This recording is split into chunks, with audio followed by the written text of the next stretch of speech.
This is Granada.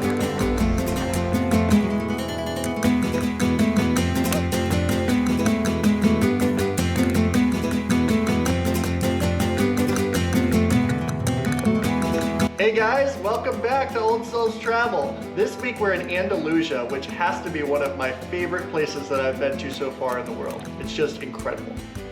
And I think you are going to fall in love with Granada. I am in love with Granada, and you are going to get to learn some really cool things on this episode that we didn't even know when we went. And if you enjoy watching this video, make sure you click the subscribe button and the alerts button. It really helps. Welcome to Granada!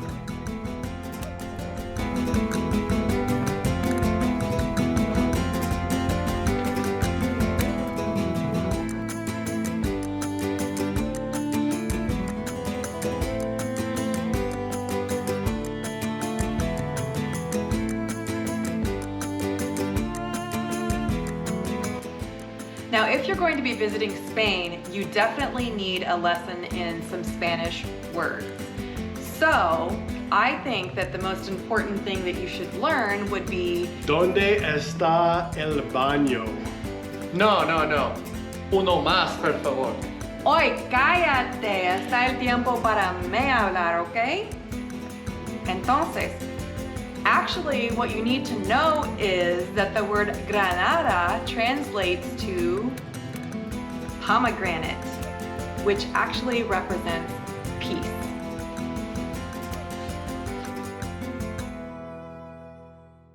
Yes, Granada does mean pomegranate, but there is a lot of debate as to where the name Granada came from. It's kind of like a chicken or the egg thing.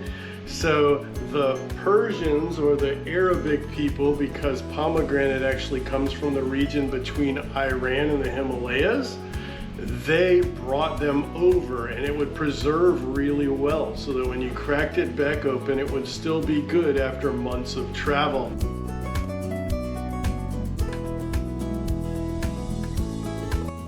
There's been a lot of Muslim or Moors that have moved into current day Spain, and they started coming in about 711 AD, and they had major strongholds in Toledo, Sevilla, Cordoba, and Granada, and they ruled for about 700 years there, and it's evident in the architecture and the food. Anywhere you look, you see Moorish influence. It's really awesome. Yeah.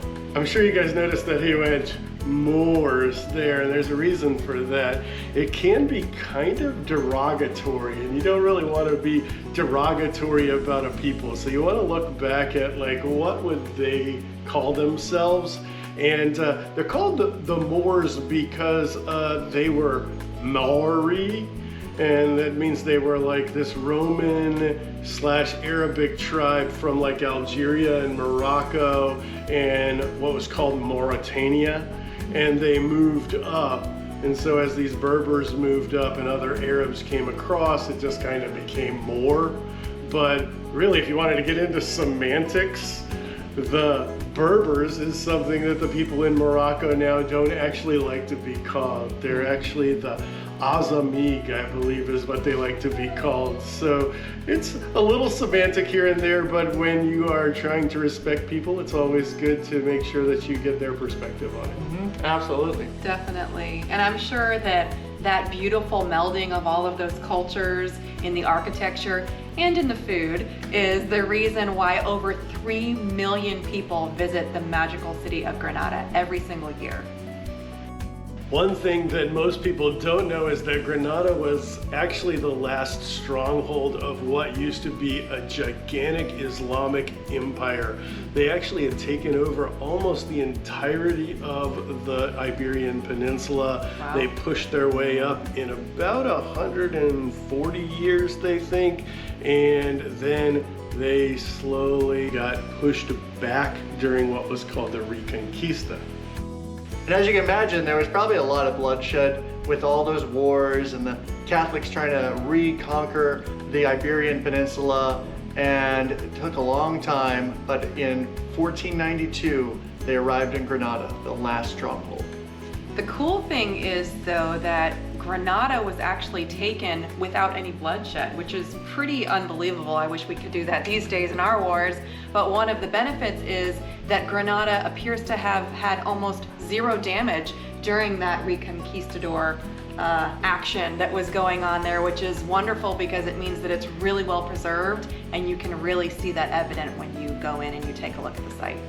Right, the dude Boabdil, who was like the last Sultan of Granada, he kind of just gave it up. He traded it for some other land that apparently wasn't as nice, especially to his wife, because he was sitting there like crying or moping or whining or whatever us guys do when we don't get our way. And she comes over to him and she's like, "Weep like a woman for what you could not defend as a man," which I think is pretty badass. And ouch. yeah, Sick maybe burn. a little bit hurtful. That's harsh. It's a little harsh. And Isabella and Ferdinand did not waste any time. They started celebrating. They built all these really cool things that are really amazing. And one of the most important things they do, according to the history books, is to actually send Christopher Columbus out on his mission, which, as everyone knows, helped him discover the Americas. Sure it did. We all really buy that at this point. But I can tell you there's another story that just doesn't hold water and probably would have sunk in the middle of the Atlantic while it was sailing across. And that is, they say that Christopher Columbus sailed past the Moors as they were sailing down to Africa, which shows a real lack of geography knowledge, I think. So Christopher Columbus would have sailed out of Huelva. We were there. It's super awesome. You should go there also. And he would have sailed down to Madeira, which is even more awesome and probably my favorite island so far. And then over across through the North Atlantic Gyre. Well, the Africans would have just sailed over to Morocco through the Straits. It would have been pretty easy and pretty far away, so they definitely did not see each other. Yeah, that was more symbolic than literal. I think so, yeah. Yeah. Well, some of the projects that Isabella and Ferdinand did construct were pretty amazing, so I'm happy that they had that construction bug. But one of the things I really enjoyed when we were in Granada is to see the beautiful chapel cathedral that was built in Granada. It took over 200 years to actually get completed, and it was the first Renaissance style church in Spain. So it's really special, and it actually ends up being the place that Isabella and Ferdinand choose to have their remains entombed for eternity. The cathedrals were definitely beautiful, Yes. as was pretty much everything in the old city, and I can't wait to teach you about that tomorrow. But what definitely draws people there is what we will teach you about next week, which is the Alhambra. It gets 3.2 million or more visitors every year. I see why. It's gorgeous. Yeah, Absolutely. I totally get it. I mean, I think that the other side of this is that one thing we can tell you is that most of those 3.2 million people are going to be there between May and July. So that really is truly high season. You're going to be experiencing a lot more people, and everything's going to be a little bit more expensive. So if you want to try and ride more of a shoulder season, we would actually suggest going in September or October. The temperatures are going to be a little bit more manageable, and certainly the people and the crowds are going to be more manageable as well. Right, I'm glad you brought up the temperature. Andalusia is known for being really sunny, and Beautiful. pretty much everywhere in the summer is really sunny. But because it's like 2,300 feet in the air, in the winter it actually gets kind of cold and there's some snow, and people actually love to go skiing there. In fact, in 1996, about 20 miles from the city, there was the Alpine Ski Championship. Which is really cool. And the funny thing is, because it's so sunny, but because it's high and it's cold, people actually will ski in the mornings and then they'll go down and they'll sunbathe in the afternoons. Yeah. I think that's pretty Sounds cool. pretty good. And the highest peak in the Sierra Nevadas, which is the mountain chain that you'll see behind the Alhambra, is like 14,000 feet, and it still had snow caps when we were there. So they actually snow skied there year round. And there's also 250 days of sunshine, which coming from Florida is really nice because we like our blue skies. It was beautiful. The weather was beautiful while we were there. I agree. I, for one, cannot wait to go back.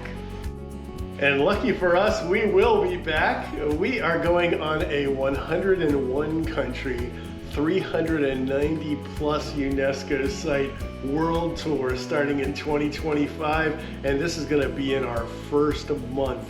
So I'm really excited to see that and all of those UNESCO sites. Yeah, absolutely. I'm super stoked as well. And funny you mentioned that. 3 of those UNESCO sites will actually be here. Have the Alhambra, the Generalife Gardens, and the Albaicín. And if you want to see the other town in the area that actually has more sites, the most in the world, tune in a couple of weeks. Teaser. Well, we will be talking about those wonderful sites that Brendan mentioned and more tomorrow on our top things to do with 3 days in Granada. And make sure that you tune in to see that. Make sure you're subscribed. And we hope you find your way to see Granada very soon. And as always, Find yourself on the journey.